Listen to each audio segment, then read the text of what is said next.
सामवेद ने बताया ययेदं ध्यायते विश्वं योगिभिर्याविचन्ते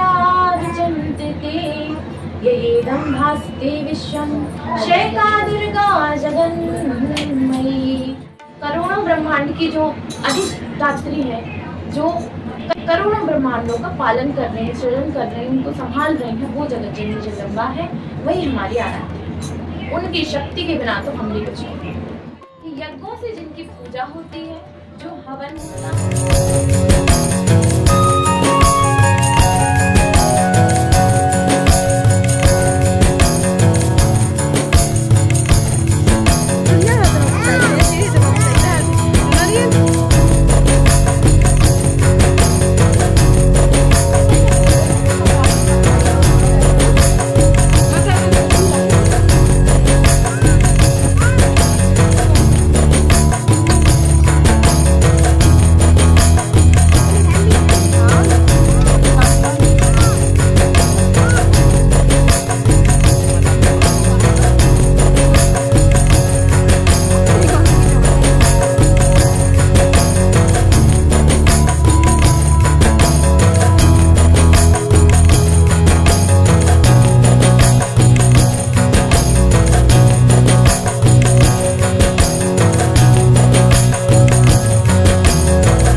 काली काली महाकाली कालिके परमेश्वरी सर्वानंद करे देवी नारायणी नमः। शरणागत दीनार्थ परित्राण परायण सर्वस्यार्ति हरे देवी नारायणी नमोस्तुते। विश्वेश्वरी तुम परिपाहि विश्वं विश्वात्मिका धारयसि विश्वं विश्वेश वंदा भवती भवन्ति विश्वास्याये बोलो जगत जननी जगदम्बा की जय। श्री महाभागवत देवी पुराण की जय।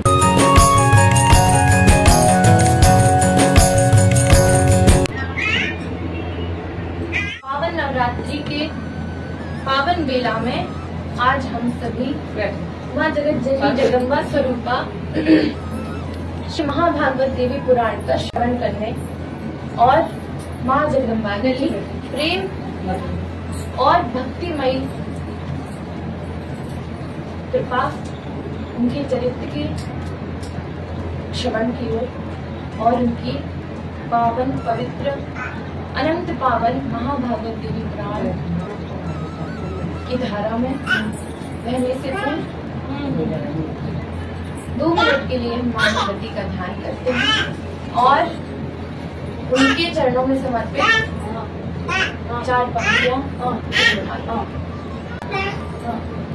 बिगड़ी मेरी बना दे मैया जी, मेरी मैया बिगड़ी मेरी बना दे।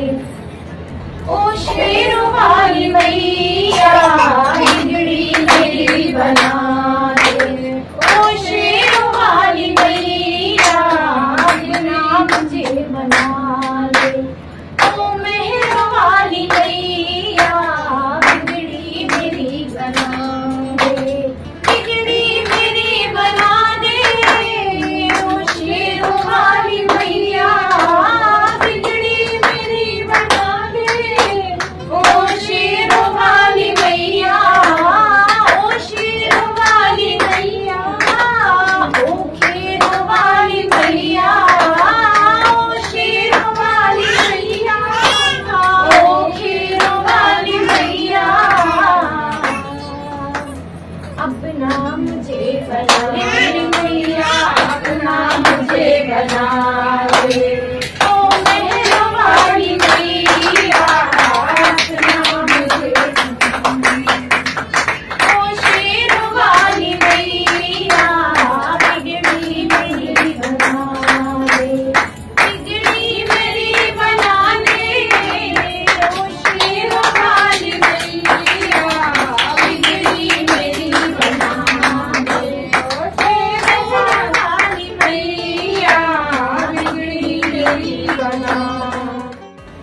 देखो मेरी अखियां कब से तरस रही है, दर्शन को मेरी अखियां कब से तरस रही है।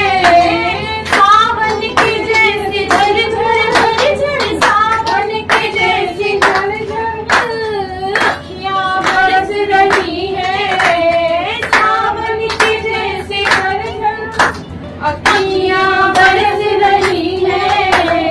अपना मुझे बना ले, अपना मुझे बना ले मेरी मैया, अपना मुझे बना, शेरों वाली मैया, अपना मुझे बना ले, ओ शेरों वाली मैया, अपना मुझे बना ले मेरी मैया, अपना मुझे बना ले, ओ शेरों वाली मैया, अपना मुझे बना।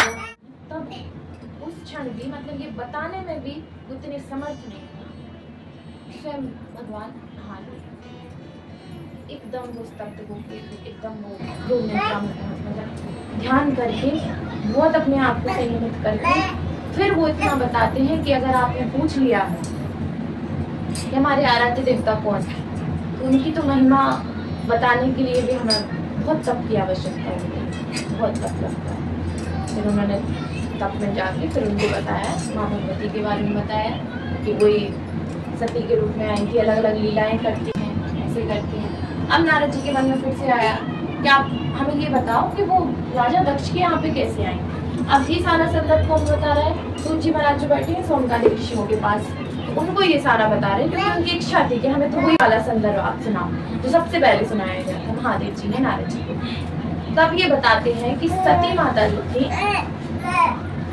वो स्वयं जगत जननी जगदम्बा माँ भगवती, जो कि अनंत लीलाएं करती हैं, जो निराकार होते हुए भी साकार रूप लेती हैं, जो अपनी इच्छा से शरीर धारण भी करती हैं और इच्छा से भी उसको पूर्ण भी करती हैं। इसी संदर्भ में एक बार माता सती का भी रूप धारण करके उन्होंने पृथ्वी तल पर जन्म लिया, ऐसे वो बताते हैं।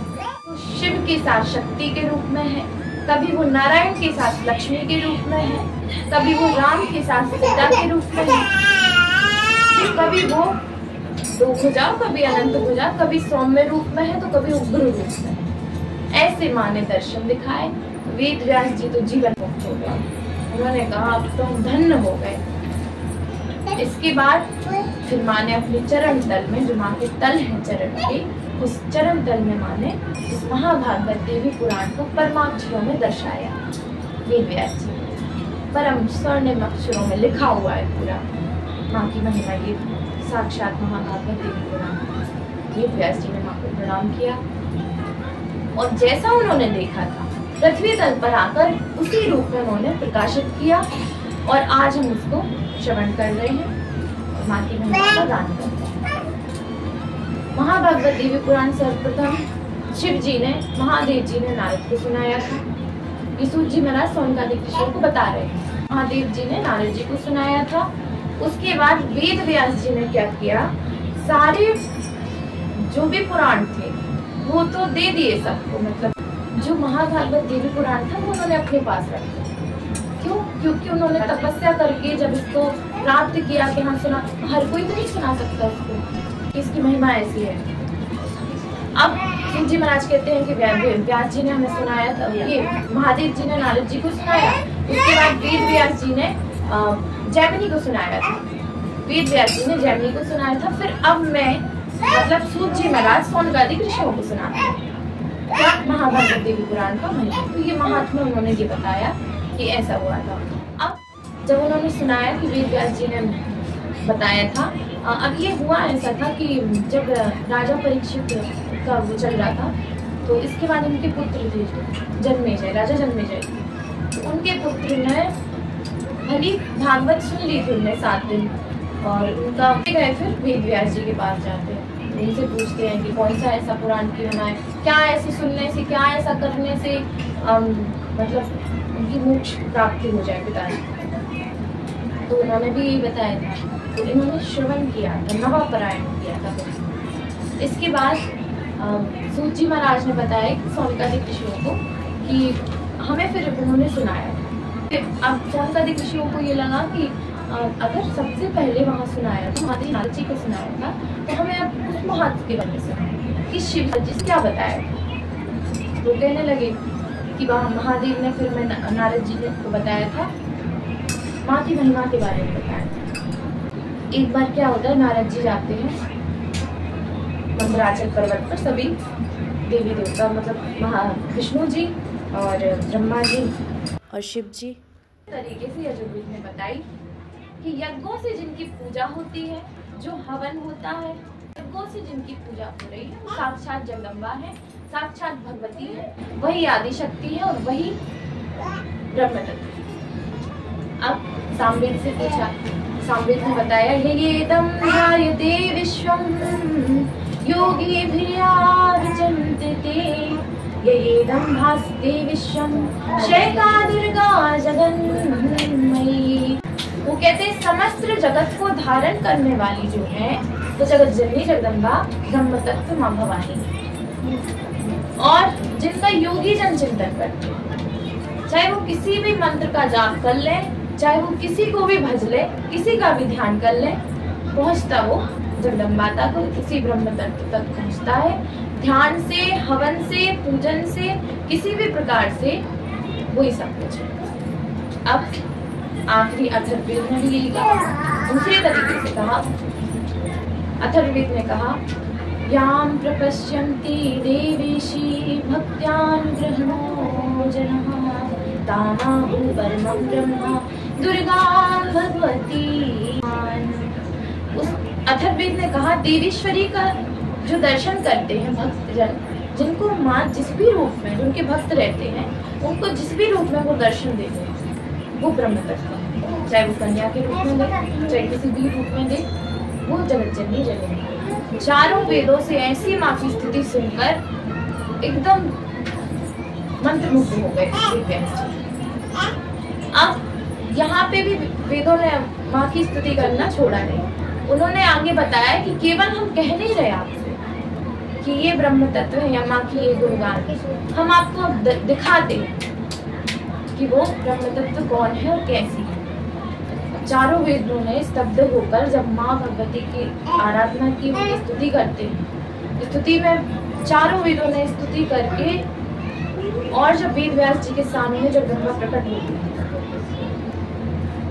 वेद व्यास जी देखते हैं कि माँ पहले केवल दो भुजाओं, कभी वो शव पर विराजमान हो रही हैं, कभी सिंह की पीठ पर विराजमान हो रही हैं, कभी वो चार भुजाओं में हो जाती, कभी अष्टभुजा में हो जाती, कभी वो अनंत भुजाओं का रूप धारण कर रही हैं, कभी एक मुख में दिखा रही है वेद व्यास जी को, मतलब जैसे कोई भीड़ चलती है तुरंत ऐसे माने अपने दर्शन दिए गंगा के रूप में।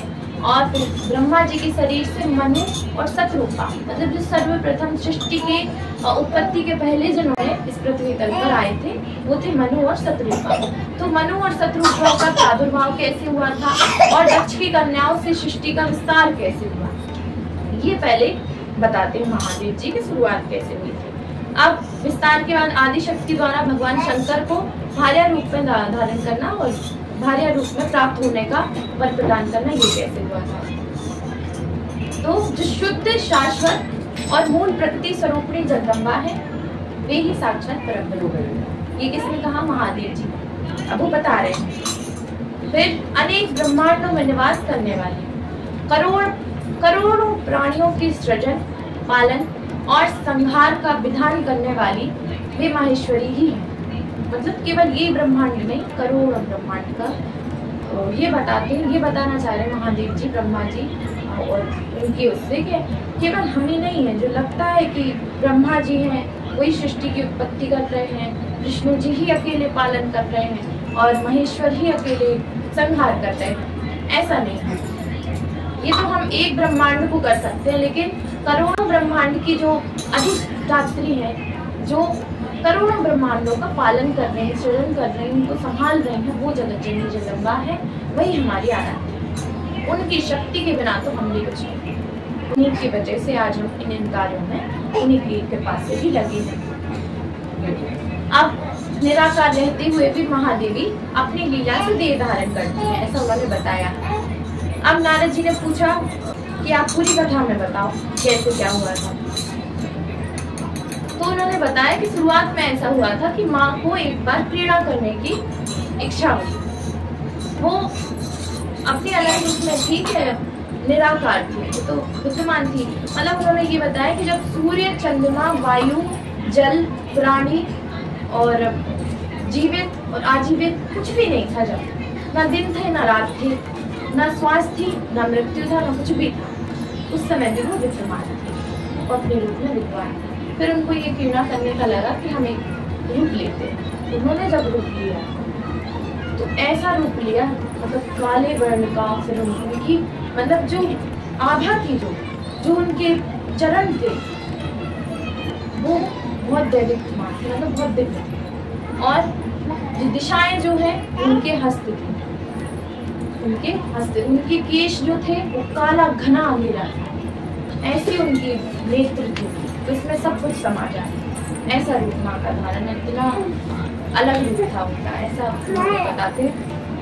उसके बाद वो कहते हैं कि फिर उन्होंने क्या किया, इच्छा से फिर ब्रह्मा और विष्णु महेश हुए, इच्छा से उन्हीं से प्रकट होके हम हुए। अब भगवती ने ये कहा कि उनकी इच्छा हुई और इच्छा रूप से फिर उन्होंने त्रिदेव का प्राकट्य हुआ। उन्होंने अपनी इच्छा प्रवेश की कि अब उनको सृष्टि विस्तार करनी थी कि हम कैसे सृष्टि का विस्तार कर सकते हैं। तो फिर तीनों को सृष्टि के विस्तार की इच्छा तो कर दी, लेकिन फिर भी कुछ नहीं हो रहा था। इसके बाद उन्होंने कहा कि हम शक्ति के रूप में आएंगे, आप सबकी आशीर्वाद दिया है सब, तो शक्ति के रूप में आएंगे और भार्या बनेंगे, मतलब पत्नी भी बनेगी, अपनी अपनी शक्ति के अपने अपने अंश से आपकी शक्तियाँ बनेगी, ऐसा उन्होंने वरदान दिया। तो तीनों देवताओं ने ऐसा सुना तो वो अपने तुरंत तपस्या में बैठ गए। कई कल्पों तक, कई समय, कितने ही समय तक वो तपस्या में बैठ गए। अब तपस्या में जब बैठे तो माँ को ये लीला करनी थी, तो उन्होंने उनकी परीक्षा ली कि हमने इनको, उन्होंने ये भी आशीर्वाद दिया था कि हम एक ही पूर्ण अवतार में आएंगे, बाकी हम शक्ति बनेंगे लेकिन त्रिदेवों में एक ही हम पूर्ण अवतार में आएंगे। तो उन्होंने ये लीला रची कि हम देखें तो जरा कौन ऐसा सक्षम है। तीनों बैठे थे अपने अपनी तपस्या में। तो फिर सबसे पहले वो गई ब्रह्मा जी के पास, गई। ब्रह्मा अपने शुद्ध रूप में थे, वो तो देखते हैं क्या करते हैं, संभाल सकती है। अब वो गई, जैसे ही उन्होंने देखा ब्रह्मा जी ने, इनका विशाल और ऐसा ओज देखा उनका जब, तो डर गए। कौन? ब्रह्मा जी। एक मुख था उनका, अब उन्हें दूसरी तरफ उनका मुख कर लिया, दूसरी दिशा में कर लिया, तो दो मुख वाली हो गई।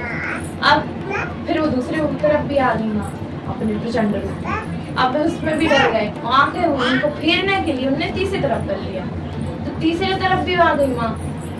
अब इतना करने के बाद वो फिर इतना डर रहे थे, उनने फिर चारों दिशाओं में अपना सिर घुमाने के कारण वो 4 मुख वाले हो गए थे। 5वें मुख की आगे कथा आती है कैसे उनका 5वां, मतलब हाँ, हर दिशा में करने के बाद फिर वो उनके इतने मुख हो गए। अब वो तो परीक्षा में फेल हो गए। अब जी गई माँ, चलो जी नहीं कि जिसकी हम पूरा अवतार में। अब माँ गई कहाँ पे? विष्णु भगवान के पास। विष्णु जी की वो भी अपनी तपस्या में बैठी थी। विष्णु भगवान से उन्होंने जब उनके सामने गई तो ये जलमग्न हो गई। तभी तो आज भी वो वैकुंठ में जल के उसमें निवास करते हैं। तो वो जल हो गए कि हम नहीं देख सकते आपको ऐसे रूप में। अब इन दोनों की मतलब तपस्या भंग होने के बाद माँ ने कहा महादेव के पास, शिव जी के पास, उसी रूप में गई। जो तो आंख बंद करके ऐसे बैठे थे, ध्यान कर रहे थे। उन्होंने अपने ज्ञान से और उन्होंने अपने अंदर से जो उनके प्रति समर्पण था प्रति, उसकी वजह से उनको ये ज्ञात हो गया कि माँ हमारी परीक्षा लेने के लिए आएंगे। वो बैठे रहे, वो कितना भी कैसे भी रूप रख रहे वो बैठे रहे। कितनी भी माँ ने परीक्षा ले ली, लेकिन उन्होंने अपनी तपस्या भंग नहीं की थी, क्योंकि तपस्या उनकी इसी के लिए थी कि आप हमारी पूर्ण अवतार में मतलब शक्ति बन के आओ। अब जब उनकी परीक्षा में ये पास हो गए, परीक्षा में सफल हो गए, तो फिर महादेव को आशीर्वाद दिया माँ ने कि आपके हम भार्या के रूप में अवतरित करें। बस उसके बाद फिर सृष्टि के विस्तार के लिए फिर उन्होंने अपने कार्य कर दिए थे कि ब्रह्मा सृष्टि का सृजन करोगे, सृष्टि को बढ़ाओ हमारी, क्योंकि उनको प्रेरणा करने का। अब सृष्टि को बढ़ाओ, विष्णु जी से कहते हैं तो सृष्टि का, हमारी जो सृष्टि है उसका पालन करना। और महादेव से कहती हैं, शिव जी से कहती हैं कि जब हमारी इच्छा हो तब आप उसका संहार करना। तो तीनों को अपने अपने कार्य नियुक्त किए माने। उसके बाद सृष्टि का कार्य आरंभ हुआ। अब ब्रह्मा जी क्या करते हैं? ब्रह्मा जी ने जब अपने को 2 भाग में बांट लिया, 2 भाग में बांटा, सृजन होता है आगे बढ़ती हुई दिखाई नहीं दी। अब क्या करें? अब फिर उन्हें जीवात्मा और परमात्मा के रूप में 2 भागों में बांट दिया, जीवात्मा और परमात्मा।